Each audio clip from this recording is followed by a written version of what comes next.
بسم الله الرحمن الرحیم. الحمد لله و الصلاة و السلام علی رسول الله و علی آله و صحبه و من والاه. اما بعد، السلام علیکم و رحمت الله و برکاته. بینندگان عزیز و گرامی، خوشحالم که در یکی دیگر از برنامه‌های بازسازی اندیشه در خدمت شما عزیزان و سروران گرامی قرار دارم.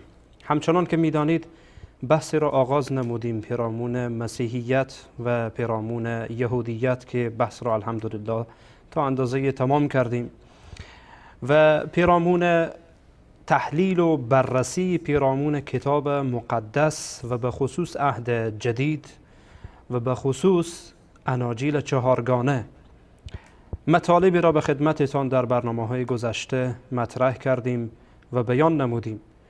از جهت تحلیل سندی اناجیل چهارگانه و از جهت تحلیل متنی اناجیل چهارگانه و تناقضاتی که در این کتاب وجود داره و اثبات این که این کتاب تحریف شده و این کتاب از جانب الله متعال، این کتابی که امروز در دسترس نصرانی ها یا مسیحی ها هست، در حقیقت ارتباطی با وحی منزل از جانب الله متعال نداره و حتی هیچ ارتباطی به عیسی مسیح علیه السلام نداره، بلکه ساخته و پرداخته یک عده است که مجهول الحالند، حالشان مشخص نیست و حالشان واضح نیست و کسی حالشان را درست نمیدانه و در مورد آنها اخبار دقیق و موثقی در دسترس نیست.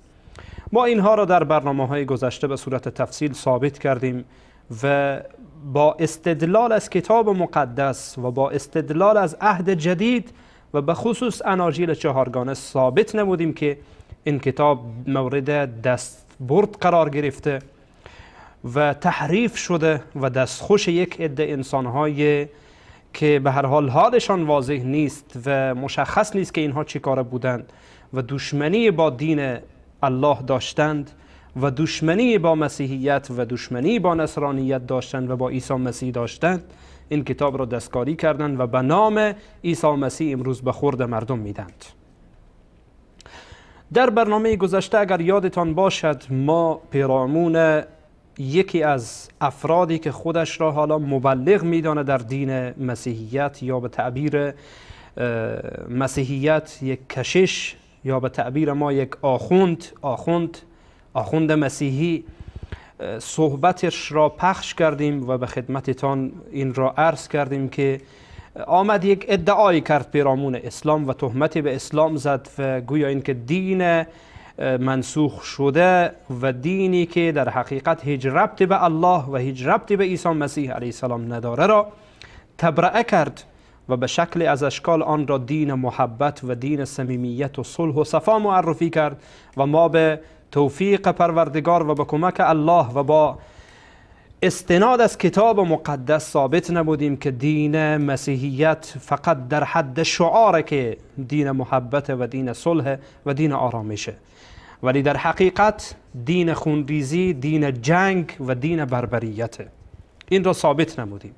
اگرچه یک نکته را در اینجا به خدمتتان عرض کنم، دین پروردگار همه ادیان الهی برای صلح و برای امنیت و برای آرامش آمدن، اما دینی که امروز از مسیحیت و یهودیت برای مردم عرضه میشه، این دین از جانب الله نیست، این کتاب از جانب الله نیست، بلکه خاخام‌های یهودی و کشش‌های مسیحی متاسفانه آن را به خورد مردم میدن که گویا دین الله همین است و ما دیدیم که اینها چگونه در جهان معاصر و در گذشته تلاش میکنند که تا احکاماتی که در این کتاب آمده برای قتل و کشتار انسانهای بیگناه و یا حتی انسانهایی که گناهشان بسیار کمه و جرمشان بسیار کمه تلاش شده و سعی شده در این مورد و عملی کردن این احکام را.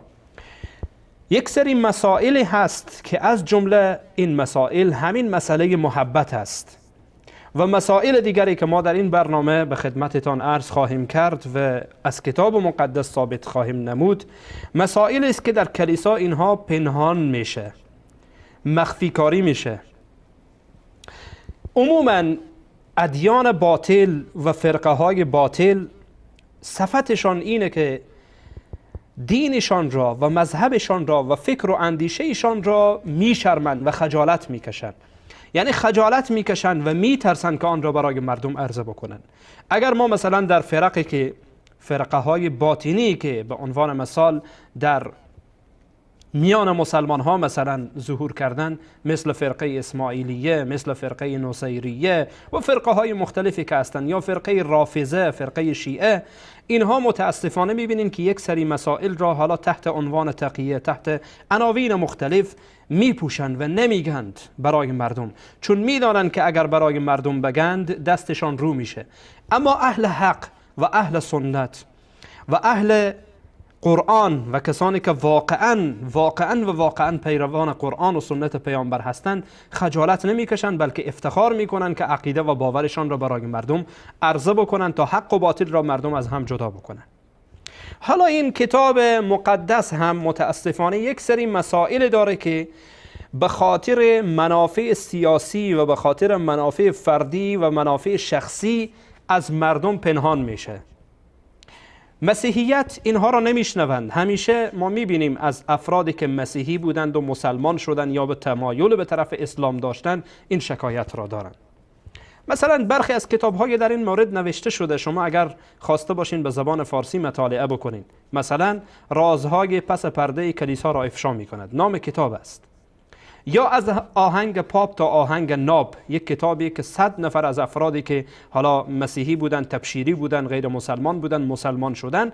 وقتی که این تبشیری ها و دعوتگران و کشیشان مسیحی وقتی مسلمان میشن، سرنوشت خود را میگن، انسان آن وقت میفهمه که حقیقت چیست، چرا پنهان کاری میشه، چرا مسائل را برای مردم میپوشانند و حتی گاهی اوقات خودشان خبر دارند ولی به خاطر اینکه مردم را فریب بدن و مسائل اقتصادی، مسائل سیاسی و مسائل مختلف دیگری که متاسفانه پشت پرده هست و رازها و اسراری است که از چشم همگان یا از چشم عموم پنهان است و فقط در داخل کلیسا منحصره و خودشان میدانند به خاطر برنامه هایی که به هر حال دارند. حالا چرا پنهان میکنند؟ سوال اینجاست. شاید بیننده‌ای بگه که چرا اینها پنهان میکنند، چرا پنهان کاری میکنند؟ اولا اینها خجالت میکشند، چون فجایع هست. نمیتوانند اینها را به عنوان دین خدا و به عنوان کتاب الله برای مردم بقبولانند. یعنی مردم قناعت نمی کنند که اینها کلام الله باشه، اینها کلام پیامبری از پیامبران الهی باشه، که الله دین را همه ادیان آسمانی و ادیان الهی برای راهنمایی بشر فرستاده شده، ولی میبینین که دشمنی با بشر میکنه. این غیر ممکنه که کلام الله متعال باشه و کلام یک پیامبری باشه که از جانب الله متعال فرستاده شده، چون نمیتوانند که مردم را قناعت بدند و منطقشان از یک جهت ضعیفه، از جهت دیگر میشرمند، خجالت میکشند که اینها را برای مردم عرضه بکنند. شما میبینین که در کلیساها و در شبکه هایی که اینها دارن، حالا فارسی زبان ها، به خصوص در میان فارسی زبان ها شبکه های مختلفی که هست، میبینین همین کار را میکنن. یعنی جزئی از این کتاب مقدس برای مردم خوانده میشه. در داخل کلیسا اینها مثلا اناشید میخوانند، مزامیر که دارای 150 باب مزامیر داوود را مثلا اونجا میخوانند، یا اناشیدی که وجود داره میخوانند، سرودها را میخوانند برای مردم، ولی فقط همش میگن محبت و محبت و محبت و این و آن، و دیگه در عمل کرد آنها و در روی کرد عملی و زندگی مردم دقت ندارند که مردم چی روی کرد دارند، چی عمل میکنند. آیا کتاب مقدس فقط برای همین آمده؟ آیا فقط مسائل کتاب مقدس و آیا آنچه که در کتاب مقدس حاوی آن است آیا فقط همین هاست؟ میبینین که نه. وقتی ما به کتاب مقدس میرین، خلاف رفتاری که امروز کلیسا میکنه، خلاف رفتاری که امروز کشیشان مسیحی میکنن، خلاف رفتاری که در حقیقت مستشرقین که در واقع همان نصرانی ها هستند که میان در مدارس اسلامی و مکاتب اسلامی و پوهنتون ها و دانشگاه های اسلامی میان درس میخوانن برای این که برن مردم را گمراه بکنن از طریق اسلام. حالا همه اینها با هم جمع میشن، میبینین که مسائل را میپوشانند.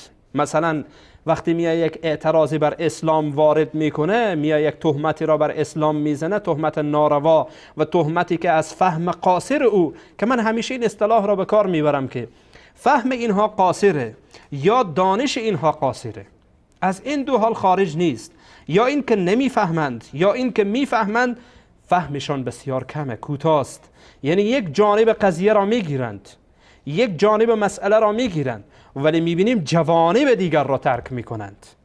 همان تعبیر عربی هست که میگه ذکرت شیئا و نسیت اشیا، یعنی اینها این گونه هستند، یک چیزی را یاد گرفتن، یک چیزی را فهمیدن، همان را توتیوار بار بار تکرار میکنند. حتی از کتاب مقدسشان این گونه است، بار بار توتیوار چیزهایی را مطرح میکنن و میگن، اما غافل از این که مسائل دیگری است که باید اینها هم گفته بشه. ما به خاطر خیرخواهی که داریم برای بشریت و برای انسانیت، دین ما دین خیرخواهی است، دین ما دینی است که در حقیقت ما را به نصیحت و به خیرخواهی برای هر انسانی دعوت میکنه.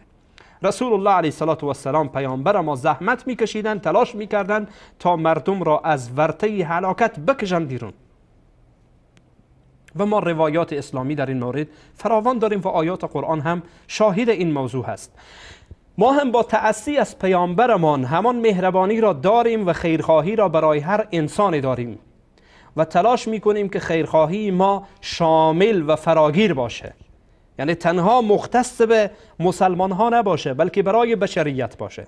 و به همین اساسه که ما همچون برنامه هایی را میگذاریم تا اینکه ذهنیت جمود و خمودی که متاسفانه در کلیسا وجود داره و در پیروان کلیسا وجود داره، این جمود و خمود به روشنی در واقع بره و روشنی در ذهنیت اینها پیدا بشه و این حالت تحجر، حالت تنگ نظری و حالت ارتجاع و این که شخص مرتجع باشه، از این حالت بیای بیرون، یک دید باز پیدا بکنه نسبت به جهان، نسبت به بشریت، نسبت به انسانیت و حتی یک زحمت خودش را بده کتاب مقدس را مطالعه بکنه، چون خودش را مسیحی میگه و مسلمان، خودش را مسیحی میگه و طالب حق میدانه و خودش را بر حق میدانه و دیگران را باطل.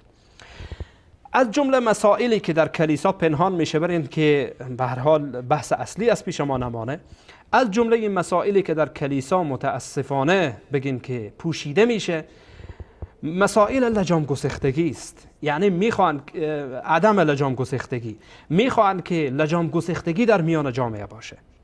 شاید همان سوالی که قبلا مطرح کردیم که اینها چی نفع میبرند، از جمله منافعی که گفتیم یکی اینه که مردم را خام نگه دارند، از جمله مسائل دیگری که هست اینه که مردم را بیدین بکنند و این در کلام کشیش‌ها واضحه، آشکاره.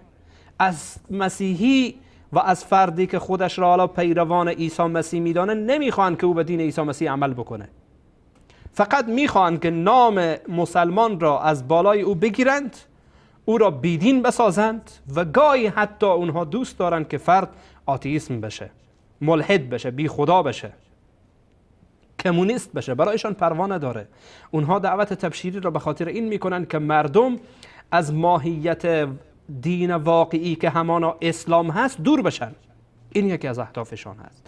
اگرچه اهداف استعماری هم متاسفانه پشت دعوات تبشیری یا تنصیری وجود داره تا اینکه مردم را آماده بکنن برای پذیرش استعمار، برای پذیرش استثمار و برای پذیرش استحمار. یعنی مراحلی که داره این مراحل را طی بکنن و برای این که بساط را و سفره را هموار بکنن برای استعمار.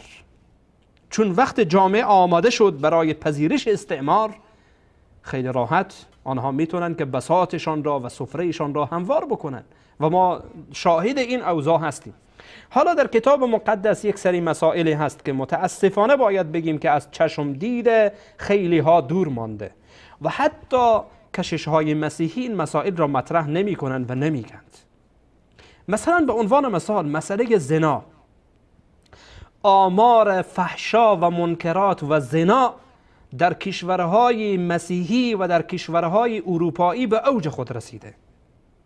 یعنی کمتر کسی، چنانچه برای ما اخبار میرسه، کمتر کسی و آماری حتی خودشان احیانا میگند، کمتر کسی پیدا میشه حتی در مکاتب و در ابتدایی، مکاتب ابتدایی و مدارس ابتداییشان که شروع میشه یک دختر باید یک دوست پسر داشته باشه، یک پسر باید یک دوست دختر داشته باشه. از همان جا روابط نامشروع شروع میشه و حتی به جای کار را به جای رسانده اند که متاسفانه باید بگیم که این دوست دختری و این دوست پسری اولاد زنا را به وجود میاره. مراکزی دارن برای تربیت اولاد زنا و جالبه که بدانین متاسفانه برخی از این اولاد زنا که در مراکز خاص تربیت میشن و زیر نظر هستند به عنوان سربازانی به کشورهای اسلامی فرستاده میشن تا اونجا مسلمان کشی بکنن و برایشان تربیت میدن. این گونه یعنی کشش میآیه برایشان تربیت میده داخل آموزشگاه که شما باید بکشید، شما باید بساط اسلام را جمع کنید، شما به عنوان دین محبت باید به همه برسانید. حالا این محبت میشه که با بم باشه، میتونه که با بمباردمان طیاره باشه، هواپیما باشه، میتونه که این محبت با گونه های مختلف باشه، یعنی همان محبتی که خودشان تعبیر میکنه. به هر حال حالا این بحثی است، به جای خود یک بحث میطلبه. حرف ما اینجاست که این مسئله زنا کمتر گفته میشه، مسائل اخلاقی در کتاب مقدس کمتر گفته میشه و این که یک فرد زنا میکنه حکمش چیست. متاسفانه در این مورد هم کشش های مسیحی عقب نشینی کردن، مثل که خیلی از مسائل را عقب نشینی میکنن، خیلی راحت فرار میکنن، یعنی میدان را خالی نگه میدارن، فرار میکنن. حالا اجازه بدین که من از کتاب مقدس برایتان نشان بدم که کتاب مقدس نظرش در مورد زنا چیست. این اولش. دوما کسی که زنا میکنه حکمش در کتاب مقدس چیست. این مسائلی که به هر حال کشش ها برایتان نمیگن و کلیسا این مسائل را برایتان نمیگه، چون اونها انتقادی که بر اسلام دارن مثلا در حکم رجم حتی برخی از فرزندانشان و تربیت شدگانشان هم متاسفانه در کشورهای اسلامی به نام مسلمان که تحت عنوان سکولارها هستند، متاسفانه میبینین که همین دعوت تبشیری و تنصیری بر اونها تأثیر گذاشته. حالا پروژه‌ای کار میکنن یا این که واقعا فریب این فکر را خوردن، متاسفانه میبینین که همش بر علیه اسلام تاخت و تاز دارن و این را نوع خشونت میدانن. ما برایتان نشان خواهیم داد از کتاب مقدس که حکمش چیست. قبل از این که من به کتاب مقدس مراجعه بکنم، یعنی به عموم کتاب مقدس، چون وقتی ما کتاب مقدس میگیم اسفار پنجگانه تورات هست و ملحقات تورات هست که به این عهد قدیم میگن و بعد از آن هم عهد جدید هست که اناجیل چهارگانه و ملحقات اناجیل چهارگانه هست. این مجموعاً به این میگن کتاب مقدس.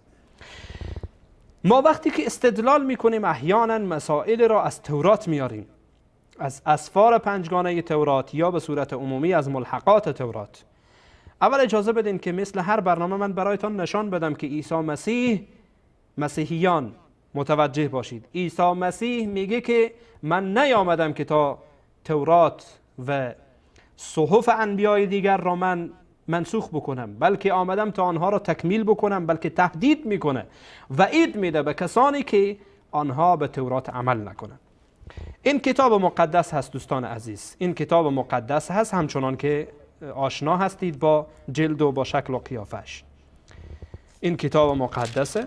این هم گفته کتاب مقدس ترجمه تفسیری شامل عهد عتیق و عهد جدید، انجمن بین المللی کتاب مقدس. به هر حال این به زبان فارسی هست و در اینجا هم مشخصات کتاب را میگه.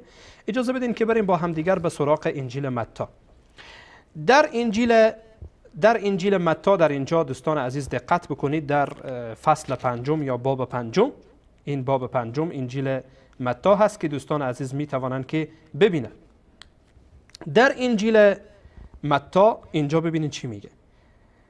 باب 5 آیت 17 میگه گمان مبرید که آمدم تا تورات موسی و نوشته های سایر انبیا را منسوخ کنم. من آمدم تا آنها را تکمیل نمایم و به انجام رسانم. 18 براستی به شما میگویم که از میان احکام تورات هر آنچه که باید عملی شود یقینا همه یک به یک عملی خواهند شد. 19 پس اگر کسی از کوچکترین حکم آن سرپیچی کند و به دیگران نیز تعلیم دهد که چنین کنند، او در ملکوت آسمان از همه کوچکتر خواهد بود. اما هر که احکام خدا را اطاعت نماید و دیگران را نیز تشویق به اطاعت کند، در ملکوت آسمان بزرگ خواهد بود. خیلی خوب، این حکمی است که در واقع در کتاب مقدس در انجیل متی در مورد تورات داره و در مورد صحف انبیا. اجازه بدین که با همدیگر بریم در سفر تثنیه که یکی از اسفار پنجگانه تورات هست. در سفر تثنیه در مورد زنا ببینین که چی میگه. در باب 5 آیت 18 سفر تثنیه باب 5. بله، این باب 5 هست. 10 فرمان مشهوره به خصوص به کسانی که به هر حال حالا یهودی هستند یا نصرانی میدانند 10 فرمان موسی علیه السلام را. اینجا از جمله 10 فرمان میگه که در سفر تثنیه باب 5 آیت 18 میگه زنا نکن. این چیه؟ این تورات هست. این سفر تثنیه از اسفار پنجگانه تورات. زنا نکن، این یکی از جمله مسائل، یعنی منع کرده که شما زنا نکنید. شبیه این در انجیل متی هست، باب 5، همان بابی که قبلا برایتان نشان دادم، اما با اندکی تفاوت البته در همان باب هست، ولی حرفای دیگری داره که جای داره این حرفا را به خدمتتان بخوانم. در باب 5 باز هم انجیل متی باب 5، اینجا انجیل متی هست باب 5 آیت 27 میگه گفته شده است که زنا مکن. این را کی میگه؟ عیسی مسیح میگه. ولی من میگویم که اگر حتی با نظر شهوت آلود به زن نگاه کنی، همان لحظه در دل خود با او زنا کرده ای. این حکمیه که عیسی مسیح میده، حتی شدیدتر است چیزی که در تورات هست. پس اگر چشمی که برایت اینقدر عزیز است باعث می شود گناه کنی، آن را از حدقه درآور و دور افکن. چشم خود را بکش بینداز دور. بهتر است بدنت ناقص باشد تا اینکه تمام وجودت به جهنم بیفتد. این در کتاب مقدسه. چرا کشش های مسیحی این را نمیگن برای مردم؟ چرا جوانان مسیحی و کشورهایی که در آنها مسیحیت و کلیسا حکومت میکنه، چرا اینها جلوگیری نمیکنن؟ چرا؟ این سوالاتی که باید کشش های مسیحی جواب بدن، نه من خب به عنوان یک مسلمان میگم که زنا حرامه، هم در دین اسلام و هم در ادیان دیگر، ادیان آسمانی، ادیانی که عزتی داره و آبرویی داره، حتی غیر از ادیان آسمانی، ادیانی که برای خودشان عزت قائلند و ادیانی که به هر حال خودشان را خوب میدانند هم از زنا منع میکنند و به هر حال یک قانونی در باب ازدواج برای خود دارند. ولی این امروز نظام و قانون در واقع انسانی نیست که امروز متاسفانه در کشورهای مثل آمریکا و مثل آلمان و مثل کشورهای دیگر، کشورهای حتی بریتانیا یا انگلستان وجود داره. در مورد زنا چرا آزاده؟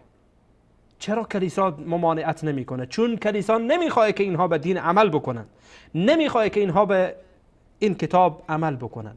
حتی جالبه که برخی از جوانان بی سواد ما و جوانانی که از دینشان خبر نیستند، از اسلام خبر نیستند، فریب مسیحیت را میخورند. اگر از زن هاست به خاطر اینه که میگه برم اونجا بی‌حجابی بکنم. اگر بی‌حجابی بکنه به هر حال دامنش به گناه آلوده بشه، زنا بکنه، معصیت بکنه، خلاصه آزاد باشه.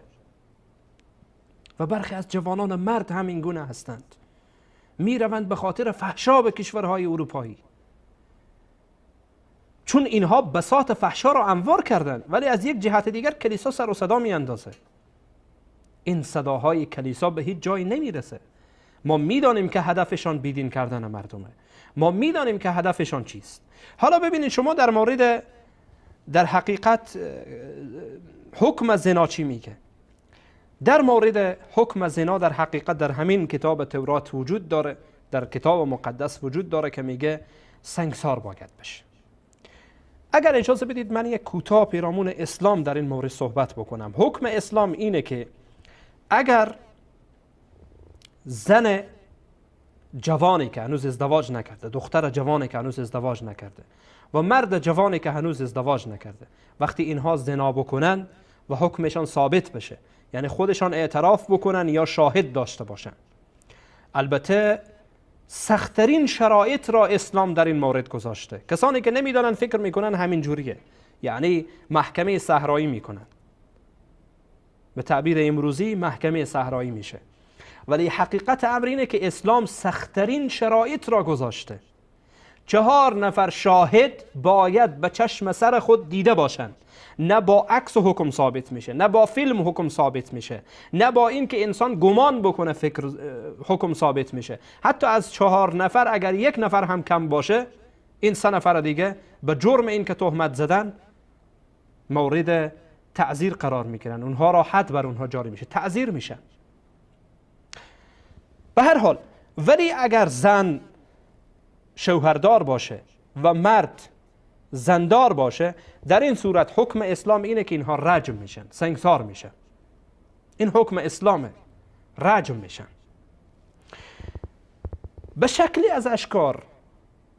از اشکال تنصیری ها و تبشیری ها وقتی به کشورهای اسلامی میآیند، این حکم اسلام را زیر سوال برده و نوعی خشونت و نوعی در واقع مبارزه بر علیه حقوق بشر و استادگی در برابر حقوق بشر ساختگی خودشان میدانند، غافل از این که با وجودی که این کتاب مورد دستبرد قرار گرفته نتوانستن این را پاک کنند، نتوانستن این را حذف کنند و تا فعلا هم وجود داره. اما اینکه چرا عملی نمیشه، این سوالی که باید کشش ها جواب بدن. اینکه چرا در کلیساها گفته نمیشه، باید کشش ها جواب بدن. و توی برادر و خواهری که فریب اینها را خوردی، خب چشمایت را باز کن و گوشهایت را هم باز کن، ببین و بشنو. ببین کتاب مقدس در این مورد چی میگه. کتاب مقدس در مورد این حکم اسلام را ما گفتیم، البته با شرایط خاص خودش که سخت‌ترین شرایط را اسلام گذاشته. اینجوری نیست که الکی باشه هر کس بیایه. شما مثلا در زمان رسول الله علیه السلام ببینین تعداد کسانی که رجم شدن از انگشتان دست بالا نمیره، بسیار اندکند، 3 الی 4 نفر یا اندکی، بسیار کم. چون شرایطش بسیار سخته، اونها خودشان آمدن اعتراف کردن. چون شرایطی که اسلام گذاشته سخت‌ترین شرایط در این بابه که به آبروی هیچ انسان تعدی و تجاوز نشه و خون انسان در اسلام ارزش داره. شما ببینید کتاب مقدس چی میگه. دختری که باکره باشه، حتی این که شوهردار هم نباشه، زنا کرده باشه، باید سنگسار بشه. و زن شوهردار خب به طور اولا، مرد زندار به طور اولا باید اینها سنگسار بشن و کشته بشن. برین با هم دیگر به کتاب مقدس ببینید چی میگه. کتاب مقدس باز هم در عهد قدیم یا در واقع همان تورات، اسفار 5گانه تورات، در تثنیه، در سفر تثنیه ببینین که در این مورد چی میگه. اینجا قوانین ازدواج را میگه در سفر تثنیه باب 22. اینجا میگه که اولش شروع میشه که اگر مردی با دختر ازدواج کرد بعداً متوجه شد که بکارت نداره، حالا واضح بگم تا اینکه آنچی در اینجا هست، یعنی دختر باکره نیست، بعد شوهر میآید در نزد پدر و مادر این دختر، برایش میگه دختر شما باکره نبوده، گویا این که زنا کرده. میگه اینجا چی میگه؟ ولی اگر اتهامات مرد حقیقت داشته و آن زن هنگام ازدواج باکره نبوده است، یعنی قبل از ازدواج زنا کرده ریش سفیدان دختر را به در خانه پدرش ببرند و مردان شهر او را سنگسار کنند تا بمیرد. تا بمیرد. این نکته را خوب دقت کنید. تا بمیرد، چون او در اسرائیل عمل قبیحی انجام داده است و در زمانی که در خانه پدرش زندگی می کرد زنا کرده است. چون این شرارتی باید از میان شما پاک کرده.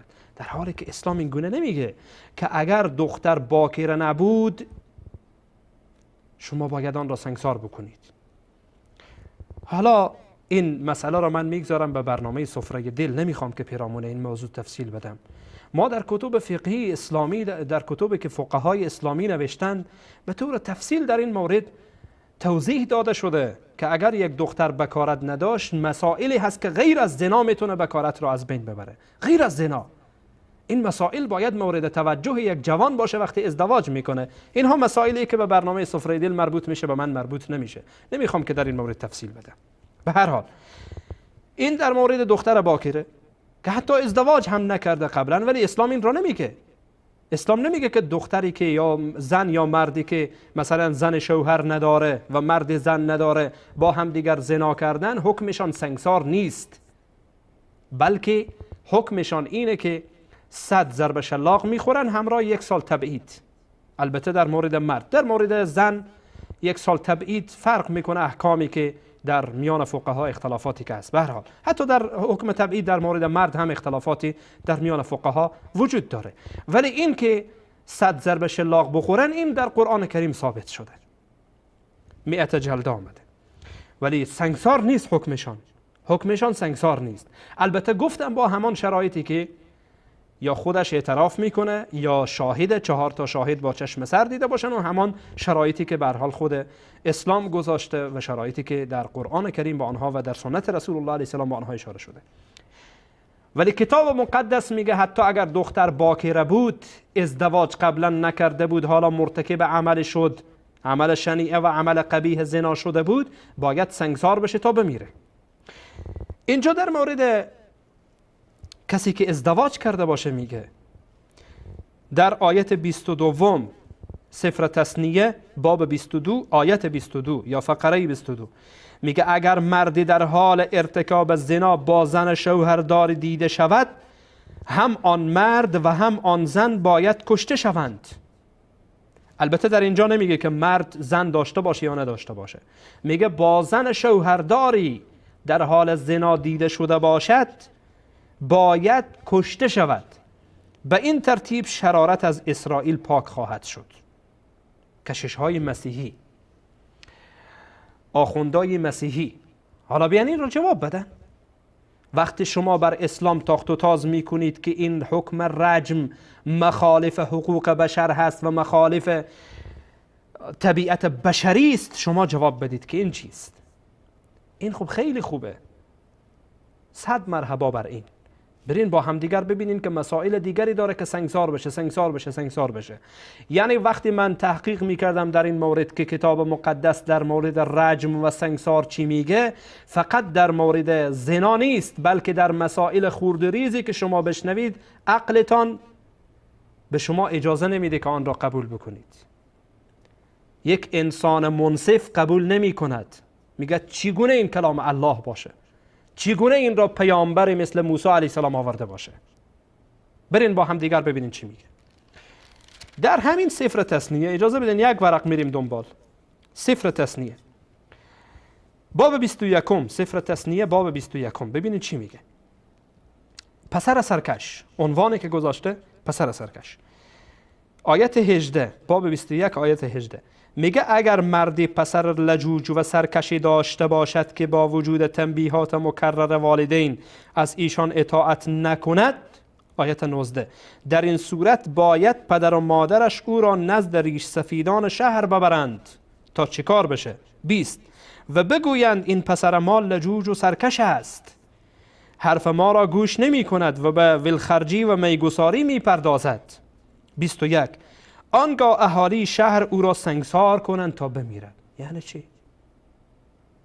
یعنی یک فرزندی حالا پسری سرکشی داره، لجاجت داره، با پدر و مادرش باید سنگسار بشه. دقت کردید چی شد؟ بله حقیقت داره، تعجب نکنید، حقیقت داره. این کتاب مقدسه، همان دینی که ادعای محبت میکنه و بر اسلام تاخت و تاز میکنه که اسلام دین خشونته. بله این است. رجم کنید، سنگسار کنید. چرا؟ چون به حرف پدر و مادرش نکرده. اگرچه در اسلام ما آیات صریحی داریم که به احسان به پدر و مادر تأکید شده، ولی نگفته که اگر پسر سرکشی کرد و عقوق والدین یعنی نافرمانی والدین که شما آن را بیایید سنگسار بکنید، رجم بکنید. یعنی چی؟ میگه که سنگسار بکنید. چرا میگه سنگسار کنید؟ آنگاه اهالی شهر او را سنگسار کنند تا بمیرد. به این طریق شرارت را از میان خود دور خواهید کرد و همه جوانان اسرائیل این واقعه را شنیده خواهند ترسید. دقت کردید؟ خواهند ترسید. دین وحشت میگن به این. وحشت اینه. وحشت اینه که جوانان را اینگونه بترسانی. جوان مسلمان، تویی که فریب خوردی و رفتی مسیحی شدی، مگر اینها را یک بار خواندی؟ از اسلام چی میدانستی؟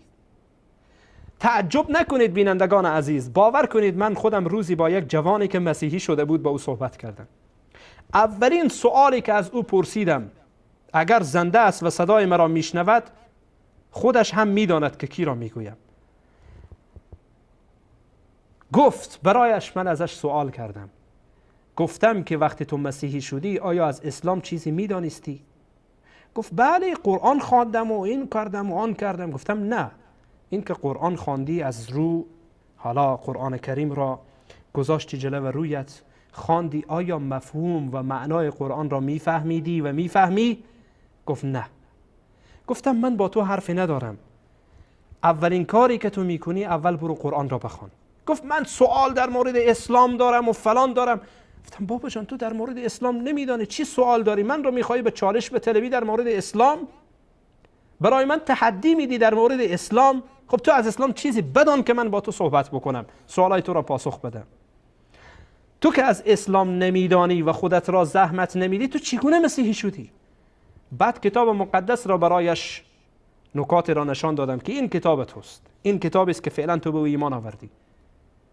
بیچاره ها نمیدانند. ای جوان مسلمان، فریب نخور. بعضی ها میگن چرا شما میگید کتاب مقدس را نخوانید و این است و آن است؟ خب بخوانید.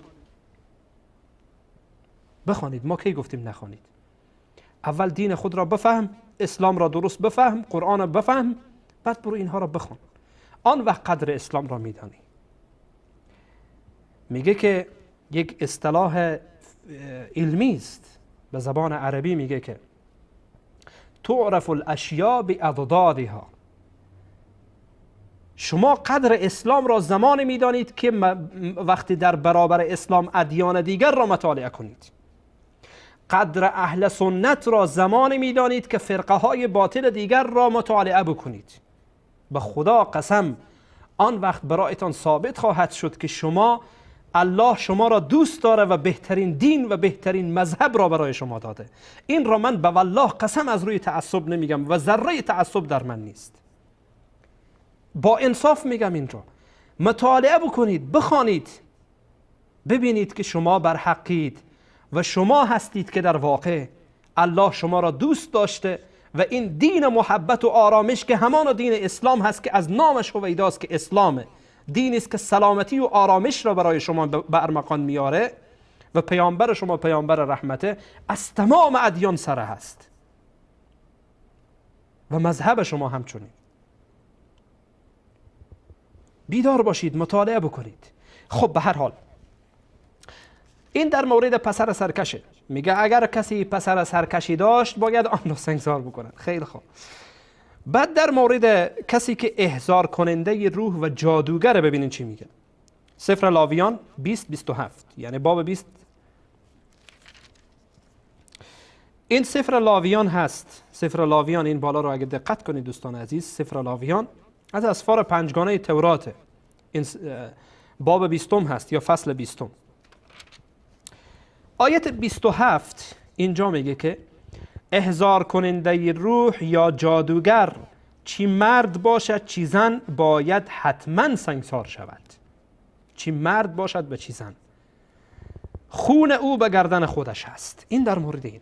در مورد کافر و مرتد، انسانی که کافر و انسانی که مرتد، همچنان همین سفر لاویان میگه که اون هم باید کشته بشه. کسی که مرتد میشه از دین خودش میگرده.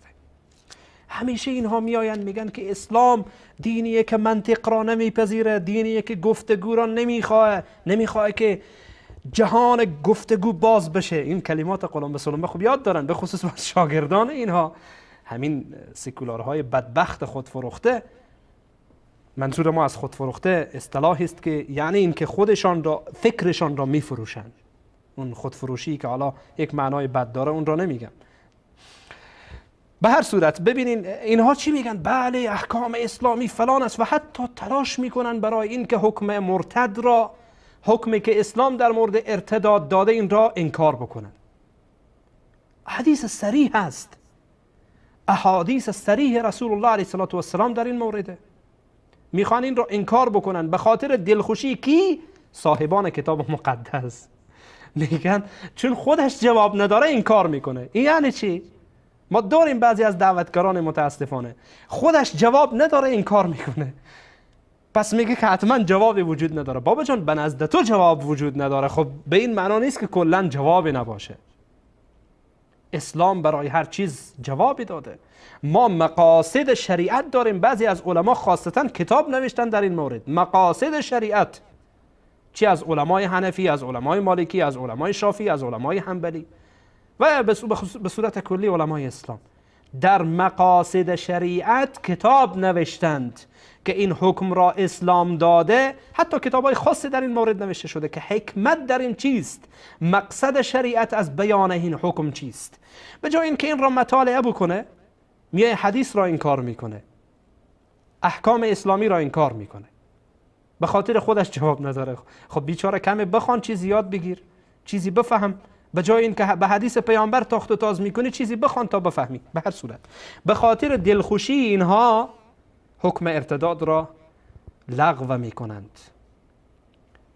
کوشش میکنن کتاب بنویسن، کوشش میکنن مقاله بنویسن، کوشش میکنن رسالات را بنویسن، به تلویزیون ها ظاهر بشن، به رادیوها ظاهر بشن که بله این با روح اسلام سازگار نیست، این با روح ادیان سازگار نیست، به خاطر دلخوشی کی؟ تبشیری ها و تنصیری ها. ولی ببینین که در کتاب مقدس آنها چیست.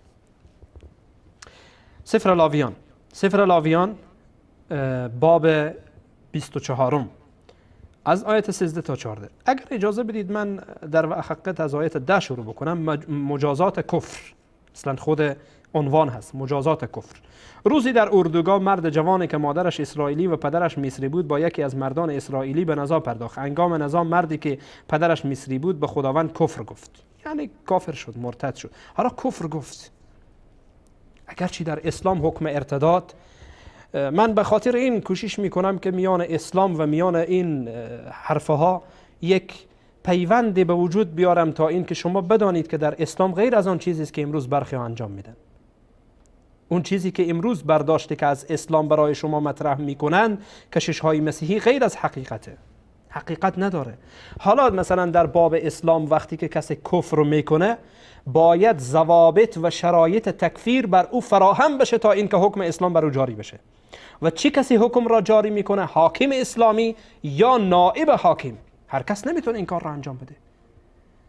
و این که دیده بشه که آیا این کلمه کفر هست یا نیست. وقتی که ثابت شد آیا این نفر از روی قصد گفته یا سهوا از دهانش رفته، آیا این نفر بالغ هست، عاقل هست، میفهمه یا نه، آیا میدانه که همین کلمه کفر هست یا نیست، آیا اتمام حجت بر او شده یا نشده. بعدن حکم کفر او ثابت میشه، البته توسط اهلش، نه توسط من، توسط شما، توسط این و آن.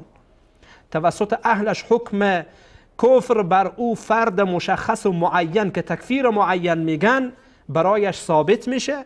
بعد از اینکه حکم ثابت شد در این صورت حاکم اسلامی از او تقاضا میکنه که توبه بکنه. اگر توبه نکرد بعداً حکم ارتداد بر او جاری میشه. بله. اما ببینین که در اینجا چی میگه. خب حالا این کفر کرد، میگه که به خداوند کفر گفت، پس او را نزد موسی آوردند. بعدا اینجا یک شرحی در پاراگرافش داره.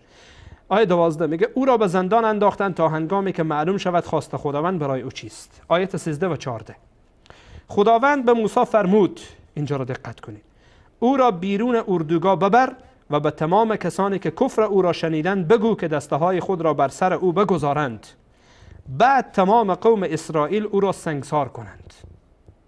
دقت کردید؟ سکولار، جناب آقای سکولار، جناب آقای دین ستیز، جناب آقای که نوکری میکنی برای تنصیری ها، برای یهودی ها و نصرانی ها، به جای این که حدیث پیامبر را انکار بکنی، یا این کتاب اونهاست، خودت را به دل اونها شیرین میکنی. بدبخت، خودت را به دل اونها شیرین میکنی، به خاطر این احکام اسلامی را انکار میکنی و نمیفهمی هم حتی احکام اسلامی را، نمیدانی که اسلام چی ضوابطی را گذاشته. به خاطر دلخوشی اینها را انکار میکنی. این میگه سنگسار کنند چون کفر کرده. 15 و 16 آیت 15 و 16 به قوم اسرائیل بگو که هر کس به خدای خود کفر بگوید باید سزایش را ببیند و بمیرد. دقت کردید؟ هر کس به خدای خود کفر بگه باید سزای خود را ببینه و بمیره. این کتاب مقدسه، این کتاب مقدسه، من ننوشتم این رو. تمام جماعت باید او را سنگسار کنند، هیچ کس هم نباید کوتاهی بکنه، همه باید او را سنگسار کنند. آیا این قانون تنها برای اسرائیلی هاست؟ نه، این قانون هم شامل اسرائیلی ها می شود و هم غریبه ها. حالا دقت کردید؟ دقت کردید که چی شد؟ این کتاب مقدس دوستان عزیز، این عهد قدیمه، این تورات، یهودی ها و مسیحی ها ملزمن که به این عمل بکنند، ملزمن که به این عمل بکنند. حالا در حقیقت اینها مسائلیه که دوستان عزیز در کلیسا پوشانده میشه، پنهان میشه، مخفی نگه داشته میشه و بعضی از جوانان ما متاسفانه فریب اینها را میخورند. کتاب مقدس را برای یک بار هم مطالعه نمی کنند. قبلا نه از اسلام چیزی میدانستند، حالا هم از این هم چیزی نمیدانند. فقط شنیدند و توتیوار حرفه های کلیسا و حرفه های کشش ها را در شبکه ها میآیند تکرار میکنند. من منظورم از جوانان کسانی هستند که امروز کشش شدند، خودشان را کشش میگن. زمان مسلمان بودند، در اسلام خود نادان بودند، امروز مسیحی شدند و در کشش بودن خود هم نادانند و اینها را هیچگاه برایتان نمیگن. خواهر مسیحی، ای زن مسیحی و ای دختر مسیحی و ای مرد مسیحی، ای جوان مسیحی، مطمئن باش که اینها را برای تو نمیگند. اینها را برای تو نمیگن، برای تو واژگون نشان میدن. همینها را به نام اسلام تمام میکنند، همینها را به نام اسلام به خورد تو میدن. بیدار باش، دقت بکن، هوشیار باش، عقل خود را به دست اونها ندی، فکر خود را به دست اونها ندی. نگذار که من و امثال من و بقیه کسا برای تو فکر بکنن. خودت برای خود فکر بکن، خودت از عقل خدادادی خود استفاده بکن، از اندیشه‌ای که الله به تو داده استفاده بکن، از قدرت تمیزی که الله به تو داده استفاده بکن. میان حق و باطل فاصله ایجاد بکن، حق را بپذیر، باطل را بزن کنار. اگرچه آبا و اجداد تو مسیحی و یهودی و هر دینی داشته. به هر صورت دوستان عزیز و بزرگوار، اجازه بدید که یک میان برنامه با هم ببینین، یک استراحت بکنین، بعدا ان شاء الله در خدمت شما عزیزان دوباره قرار خواهم گرفت.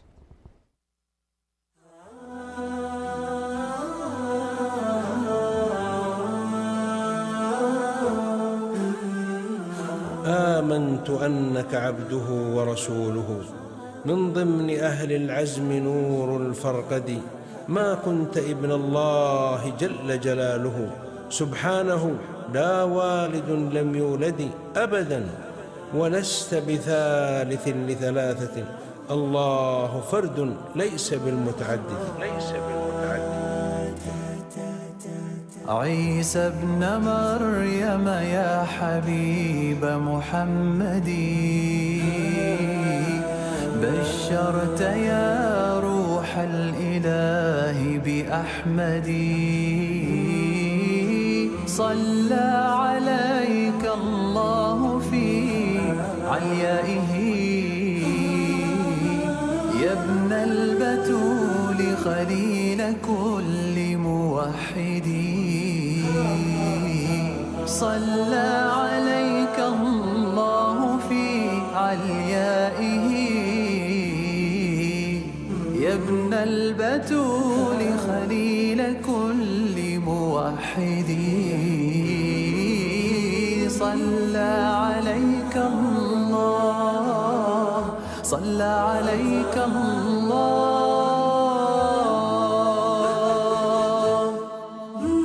قد أوجب المختار حبك شرعة فينا وفي الإيمان لم نتردد.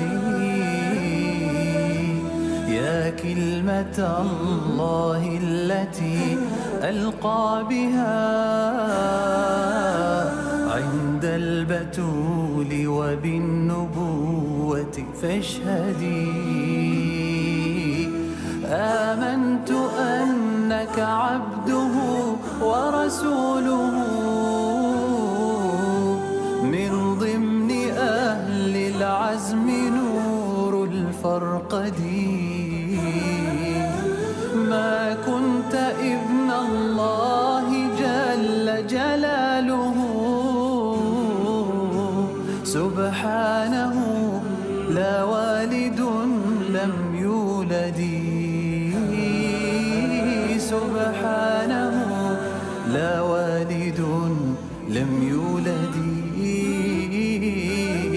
عيسى ابن مريم يا حبيب محمد بشرت يا روح الإله بأحمد. صلى عليك الله، صلى عليك الله.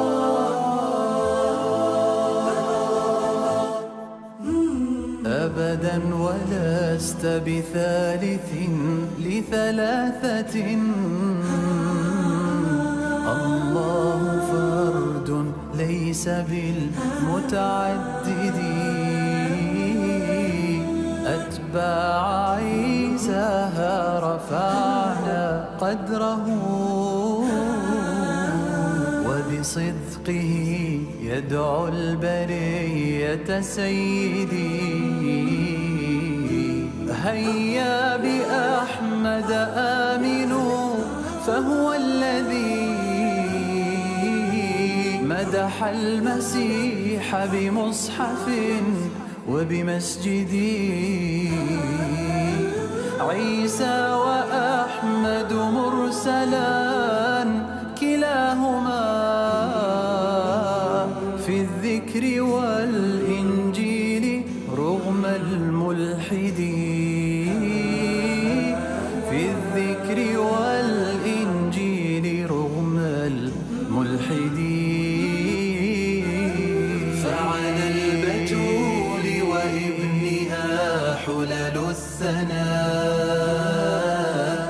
وسلامنا من متهم أو منجد. إيماننا لا يستوي إن نحن لم نؤمن بعيسى في اعتقاد أرشدي. إيماننا لا يستوي إن نحن لم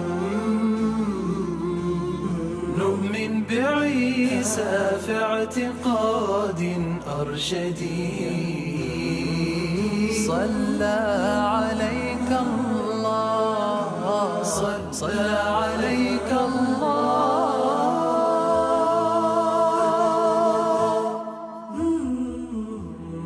إيماننا لا يستوي إن نحن لم نؤمن بعيسى في اعتقاد أرشدي.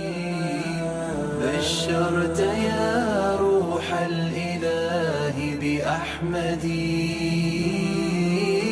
صلى عليك الله في عليائه يا ابن البتول خليل كل موحدي. صلى عليك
با عرض سلام مجدد به خدمت شما عزیزان و بینندگان گرامی در هر گوشه از دنیا که هستید.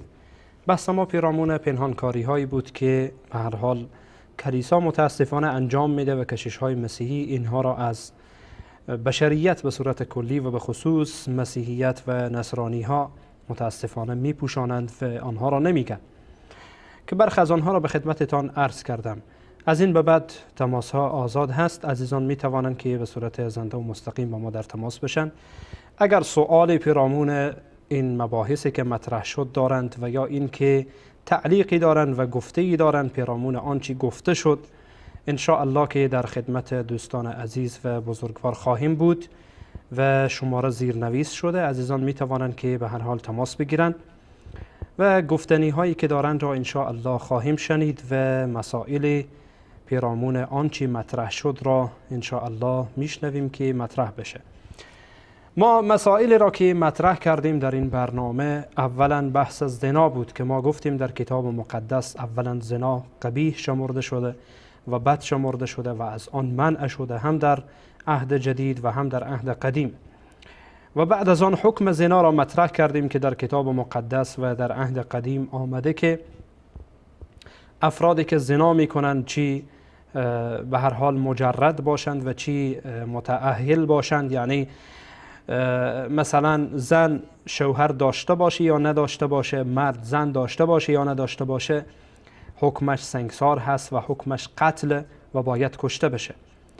و همچنین مسائل دیگری که از جمله این که اگر فرزند سرکشی داره باید سنگسار بشه. بعد در بحث سنگسار داخل شدیم که مسائل را مطرح میکنه حتی اگر فرزند سرکشی هم داشته، فرزند لجوجی هم داشته، باید سنگسار بشه. و انسان های جادوگر و کسانی که ادعا میکنن احضار کننده روح هستن اونها باید کشته بشن. انسان های کافر بر اونها حکم جاری بشه، سنگسار بشن. و همچنین انسانی که مرتد میشه و کلمه کفر به زبان میاره، او انسان هم باید کشته بشه و سنگسار بشه.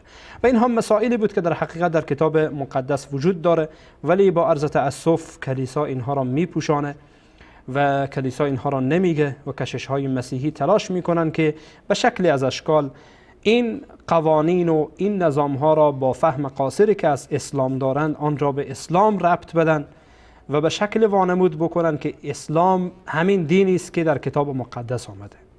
جالب، یعنی واقعا انسان تعجب میکنه از انصاف اینها که آنچه در کتاب مقدس آمده را ارتباط میدن به اسلام و گویا به گونه برای مردم وانمود میکنند، برای مسیحیت و برای برخی از مسلمان ها حتی، اینکه گویا اسلام هست که دارای چنین افکاری است و اسلام است که دارای چنین دیدگاهی است، در حالی که ما احکام اسلامی را در برخی از مسائلی که مطرح کردیم به خدمتتان آشکار کردم که نه، خلاف آن چیزی است که امروز مسیحیت و نصرانیت و یا کلیسا متاسفانه به آن اشاره میکنه.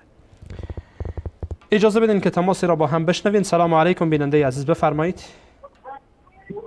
علیکم السلام و رحمت الله و برکاته. تشکر از شما برادر عزیز و بزرگوار، بفرمایید.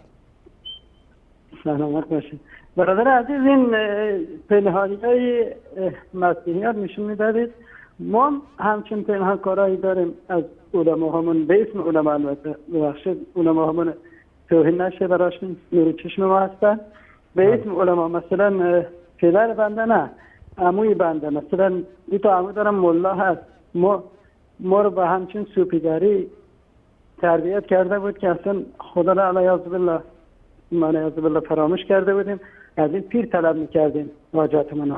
بله. الان ما الحمدلله هدایت شدیم با این شبکه ها. بعد چیزی هست که همون پیر ما هنوز هم هستن، جوان هم هستن، بازم اومده. ما ایران زندگی میکنیم، تو همین تهران، همین جدیدن هم اومده. بعد ما برادرای من هستن، بازم پیروی میکنه ازشون، مثلا جریه میکنه، پول میده، دستشون بوس میکنه، هرچی میخواد ازشون دعا میگیره. ولی ما زیاد رنج میبریم از این کار. یه راهنمایی چیزی داشته باشه، یا از طریق تلویزیون یا پشت سیستم. بسیار خوب برادر عزیز، بعد از قطع تماس شما ان شاء الله که صحبت خواهم کرد، از طریق تلویزیون بشنوید. جزاکم الله خیر. تشکر از شما. بله، برادر بزرگوار فرمودند که ما هم چنین پنهانکاری های داریم. نه، این اصطلاح یعنی کم اصطلاح خوبی نیست که بگید ما هم چنین پنهانکاری های داریم، چون کتاب ما قرآن کریم همه چیز را برای ما گفته و در قرآن به دسترس همه مسلمان ها هست و همیشه علما تاکید میکنن که شما قرآن را بخوانید و بیشترین تاکید میشه برنامه های روحانی قرآن گذاشته میشه، برنامه های تفسیر قرآن گذاشته میشه، تاکید فراوان میشه. به این پوشیدگی نمیگن. اگر اینکه یک عده محدودی به خاطر منافعی که دارن، به خاطر حالا منافع اقتصادی یا منافع دیگری که دارن، منافع شخصی و سلیقه‌ای که دارند، برخی از مسائل را برای مردم واجگون نشان میدن، اینها در حقیقت ممثل اسلام نیستند. زمان این ایراد وارد بود که در حقیقت علمای اسلامی قرآن را برای مردم تفسیر نمی کردن، اسلام را برای مردم تفسیر نمی کردن و به شکل از بیان مسائل اسلامی می ترسیدند و هراس می داشتند از این که مردم اسلام را بفهمند و قرآن را بفهمند. و ما می بینیم که در کشورهایی که حالا نامی از اسلام در اونها هست، علما، حتی در کشورهای اروپایی، علما هیچ چیزی از قرآن را و هیچ چیزی از اسلام را، بیان هیچ کدام از آنها را برای مردم فروگذار نیستند و فروگذار نمی کنند. همه مسائل را مطرح می کنند. هیچ چیزی نیست که از دین ما پنهان شده باشه و علمای اسلامی آن را از قرآن پنهان کرده باشند. بله، گفتیم فرقه های باطلی که خودشان را به اسلام نسبت میدند و چون این عمل انجام میدهند، در حقیقت این به خودشان مربوطه و این ربطی به اسلام نداره. شبیه همین ایراد شما و اشکالی که شما وارد کردین برادر عزیز، یکی از برادران در فضای فیسبوک هم مطرح کرده بودن، شبیه این که گویا امروز مثلا گفته بودن ایشان که امروز در مساجد مثلا به بچه ها تجاوز میشه و نمیدانم به دختران تجاوز میشه و فلان میشه و این و آن.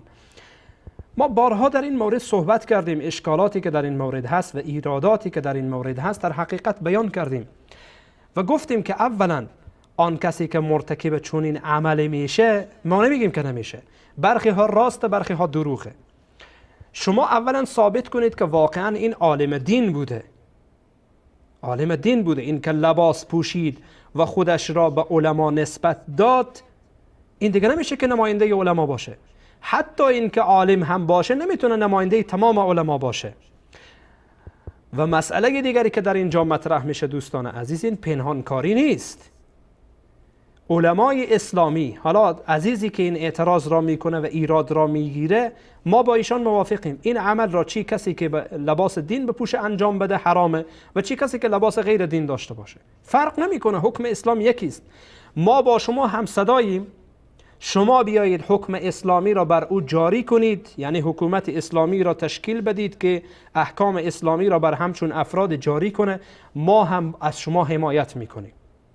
به این پنهانکاری نمیگن دوست عزیزم، برادر عزیزم، به این پنهانکاری نمیگن.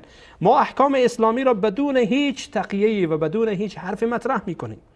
پنهانکاری که کلیسا میکنه این مسائل را برای مردم نمیگه، این مسائل را از مردم میپوشانه و خلاف این را میگه، بلکه اینها را به اسلام نسبت میده. اجازه بدید تماس بعدی بشنوید. سلام علیکم بیننده عزیز، بفرمایید. خب بیننده عزیز ما فکر میکنم که قطع شدن. به هر صورت اینها در واقع گفتیم که به اسلام ربط نمیده کسی و اونی هم که خودش رو حالا عملش را به اسلام ربط بده در واقع دروغ میگه. ما گفتیم با شما موافقیم، قرآن کریم این حکم را داده، ما هم با شما هم صداییم، ولی شما اگر این ایراد و اشکال را بر کشش‌های مسیحی بگیرید که چرا این مسائل را نمیگید و چرا در شبکه‌هایتان این مسائل را حتی مراعات نمی کنید و این مسائل را متاسفانه برای مردم ابراز نمی کنید، آن وقت شما خواهید دانست که اشکال در کجاست. چرا نمیگن؟ هدفشان چیست؟ چنانچه من در ابتدای صحبتم، در مقدمه صحبتم گفتم که هدفشان چیست. مسائل شخصی است، مسائل سیاسی است، استعماری است و مسائل دیگری که متاسفانه مطرح است که مردم را به شکلی از اشکال از دینشان دور بکنن و آنها را بیدین بسازن. تماسی را میشنویم. سلام علیکم بیننده عزیز، بفرمایید. سلام. علیکم السلام بیننده عزیز، بفرمایید. ببخشید استاد گرامی، ما سال حق تماس گرفتم. بله بفرمایید. استاد گرامی میخوام صحبت کنم. بله خسته نباشید. سلامت باشید. تماس شما مستقیما به استودیو وصل شده. بفرمایید. زنده باشید استاد. همینجوری زنگ زدم، همینجوری یه اول پرسی می‌خواستم بکنم استاد بزرگوار. خسته نباشید. جزاکم الله خیرا. سلامت باشید برادر بزرگوارم. تشکر از شما. ببخشید مزاحم شدم. همینجوری زنگ سلامت زدم، یه اول چیزی دست در نکنه، افتخار میکنم. تشکر از شما. سلامت باشید. تشکر از شما. جزاکم الله خیرا. تماس بعدی میشنویم. سلام علیکم بیننده گرامی، بفرمایید. الو، علیکم جناب استاد. علیکم السلام، بفرمایید برادر عزیزم. خیر باشین ان شاء الله. سلامت باشید. تشکر از شما. معرفی میکنید؟ بله. حمید هستم. بله آقا حمید عزیز، از کجا تماس گرفتید؟ زنده باشین. از ایران مزاحم میشم. بسیار خوب، بفرمایید. پیرامون موضوع برنامه اگر حرفی دارید بفرمایید، در خدمتتان هستیم.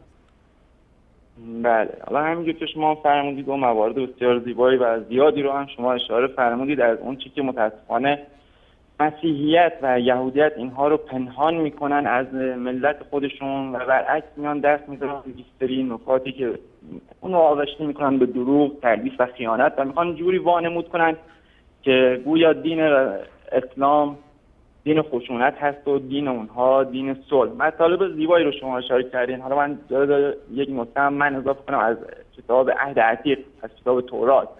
بله. در این کتاب استاد بزرگوار در باب 31 اعداد شماره 7 تا 18 خب میاد از اتفاقاتی که افتاده در زمان حضرت موسی علی نبی و علیه السلام، اگه اشتباه نکنم. بله، در برنامه گذشته همان انتقام از میدیانی ها، ما در برنامه گذشته به صورت تفصیل در این مورد صحبت کردیم. خدا خیرتون بده. بله دیگه، یعنی حتی اونجوری اگر شما خونده باشید و بینندگانم دیده باشن، یعنی به صراحت میگه زن و بچه و کودک همه رو کشتند و از بین بردند. و خب اینها رو چرا نمیان بگن؟ اینها رو بیان نشون مردم بدن، به اینها بیان. آیا در قرآن ما چون این چیزی هست؟ در اسلام ما چون این چیزی هست؟ ابدا. من یک نکته هم خطاب به این برادری که فرمودن که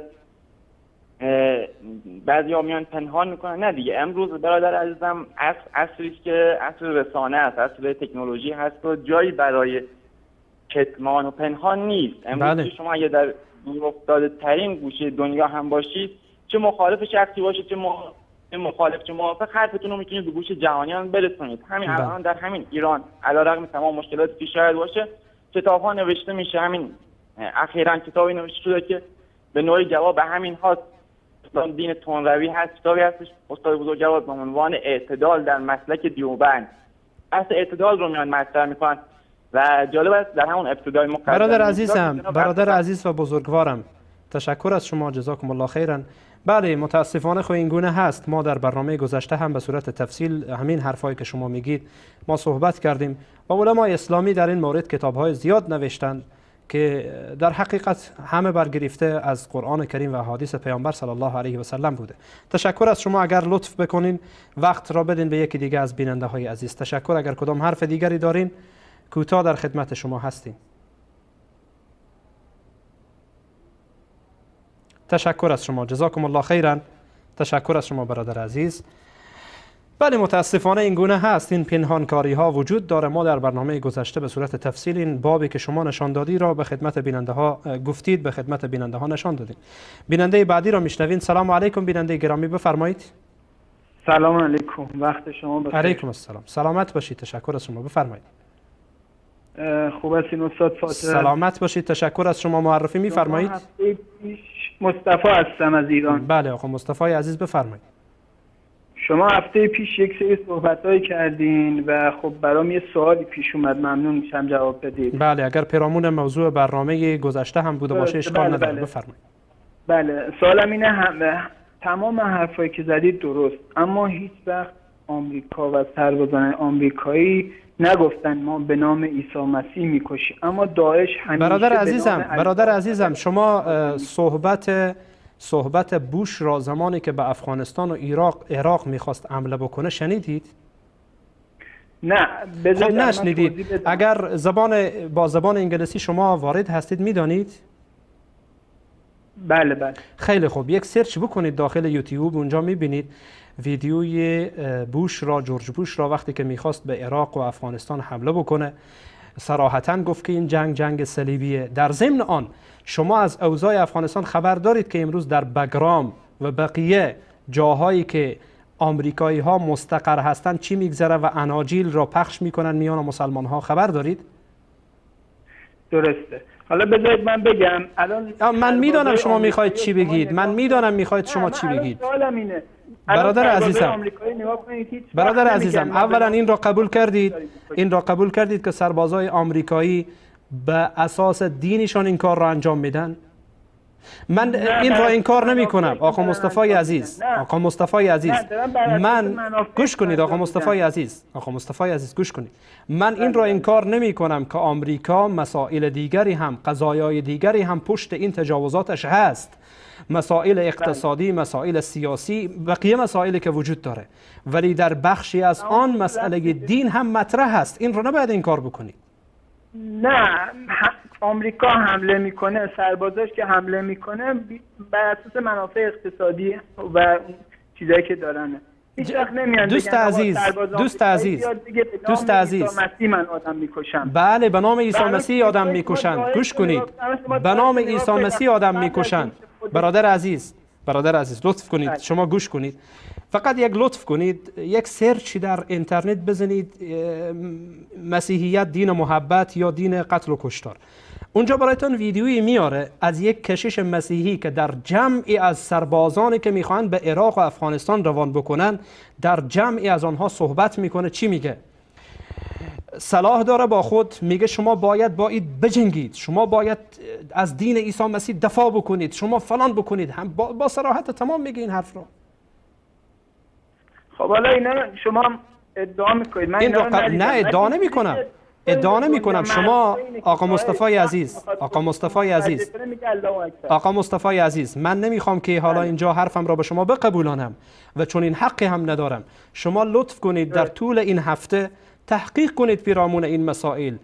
کلیپ و ویدیویی که از بوش هست گوش کنید و کلیپی که از اون کشیش هست جوانان را تشویق میکنه برای اینکه شما برید در افغانستان و عراق در اونجا از دین عیسی مسیح دفاع بکنید. شما این را گوش کنید. در برنامه بعدی ان شاء الله ما حرف را میشنویم. من دوست دارم که با همدیگر به تفاهم برسیم که آیا واقعا من ادعا کردم یا واقعیت را بیان کردم. وقتی شما میگید ادعا کردید به این معنا که من یک حرف تو خالی گفتم، یک حرفی گفتم که حقیقت نداره. دقت کردید؟ اگر شما لطف کنید در برنامه بعدی ان شاء الله ما منتظر شما هستیم. این ویدیوها را در طول یک هفته ببینید. برنامه بعدی ان شاء الله ما با همدیگر جنگ نداریم، با همدیگر دشمنی خدای نکرده نداریم. ان شاء الله با همدیگر به تفاهم میرسیم. درست است؟ باشه من میبینم. تشکر از شما جزاکم الله خیرا. در برنامه بعدی ان شاء الله منتظر شما خواهیم بود. این ویدیوها را ببینید. اگر واقعا دنبال این هستید که بدانید این ویدیوها را ببینید. ان شاء الله در برنامه بعدی در خدمت شما دوست عزیزم آقا مصطفی گرامی خواهم بود. تشکر از شما. به هر حال دوستان عزیز و بزرگوار، بله یک حقیقت اینها را حقایقی که این کار ناپذیره. امروز خب عصر اینه که اطلاعات در حال گسترشه، عصریه که همه معلومات در دسترس همه قرار میگیره خیلی راحت. شما داخل خانه خود هستید، دفتر کار خود هستید، خیلی راحت همه معلومات رو میتونید داشته باشید، همه چیز هست. اجازه بدید داخل این تماس را با هم بشنوید. سلام علیکم بیننده گرامی، بفرمایید. سلام علیکم. علیکم السلام برادر گرامی، اگر لطف کنید کمی کوتاه‌تر چون وقت برنامه ما بسیار کم مانده. بفرمایید. سلام، خسته نباشید. سلامت باشید. تشکر از شما. معرفی بفرمایید، از کجا تماس گرفتید؟ اسم واقعی ما بگم؟ اختیارتان. حالا احمد فکر کن. خب آقا احمد عزیز. ایران ما تحت فشاریم دیگه، نمیتونیم. بله آقا احمد عزیز، خیلی خوب بفرمایید. میخواستم بهتون بگم که حقیقتش ایران به اهل سنت داره ظلم میشه. حقیقتش راست میگید. بله قبول دارم حرفتون. خیلی ها رو میبرن اعدام میکنن به خاطر الان نصف من از جنوب تماس میگیرن، نصف جنوب، نصف اهل سنت رو کاری کردن با پول یارانه، با احتیاط، با یک چیزایی بالاخره دهانشونی بستن. اگه جنگ داخلی شروع بشه، جنگ آمریکا و ایران شروع بشه، فکر نکنم چیز از ایران باقی بمونه.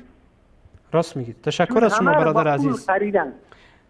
تشکر از شما، جزاکم الله خیر. الله متعال، خدا نگهدار. الله متعال به شما و تمام اهل حق الله کمک بکنه و یاری بکنه و ان شاء الله حق پیروز برادر عزیزم. و قل جاء الحق و زهق الباطل ان الباطل کان زهوقا. مطمئن باشید ان شاء الله که این گونه باقی نخواهد ماند. تشکر از شما. ان الله لا یغیر ما بقوم حتی یغیروا ما بانفسهم. ما باید در خود تغییر بیاریم اگر میخواهیم که از این وضعیت اسفبار خلاص بشیم. تمام امت اسلامی تا زمانی که ما برای خود تغییر نیاریم و به فکر تحول در خود نباشیم، تحولی در ما حول خود احساس نمی کنیم و امکان نداره. این سنت الهیه. ان الله لا یغیر ما بقوم حتی یغیروا ما بانفسهم. الله حالت هیچ قومی را تغییر نمیده تا زمانی که خودشان بر خود تغییر بیارند و خودشان برای خود فکر بکنند و خودشان بیاندیشند و خودشان دست به کار بشن برای نجات خود. جزاکم الله خیرا. تشکر از تمام دوستان عزیز و تمام بینندگان گرامی که تا حالا ما را تحمل کردند و از عزیزانی که تماس گرفتند و به خصوص از آقا احمد عزیز کارگردان گرامی و عزیزانی که در اتاق فرمان با ما همکاری کردند و همراه بودند. الله متعال این خدمات و این خوبی ها را در حساب همه دوستان عزیز ما بگذارد. ما را از دعای خیرتان فراموش نکنید. الله متعال سبحانه و تعالی یار و مددگار همه دوستان عزیز و همه بینندگان گرامی باشه. و السلام علیکم و رحمت الله و برکاته.